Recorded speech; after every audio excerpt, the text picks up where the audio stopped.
নমস্কার বন্ধুরা, welcome to সিনে ইনসাইড। অনুরাগের ছোঁয়ায় আজকের পর্বে দেখবেন সোনা আর রূপা নিজেদের মধ্যে ইচ্ছে করে ঝামেলা করলে দীপা এসে বলে, তোদের আর ঝামেলা করতে হবে না, আমি আর ডাক্তারবাবু একসাথে থাকবো না, এই সিদ্ধান্ত নিয়েছি।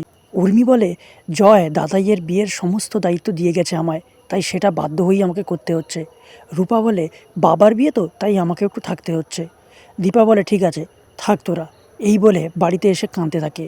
সাক্ষ্যদীপের মা বলে, এখন আর কেঁদে কী করবে? দীপা বলে, আমি এখান থেকে অনেক দূরে চলে যাব।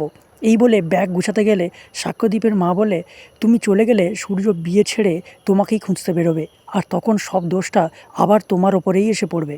আর তোমাকে ডিভোর্স পেপারে তো সাইন করতে হবে, কারণ চারু আর সূর্য নতুন জীবন শুরু করতে যাবে। এদিকে সবাই দীপার পছন্দের ফুল দিয়ে ঘর সাজায়।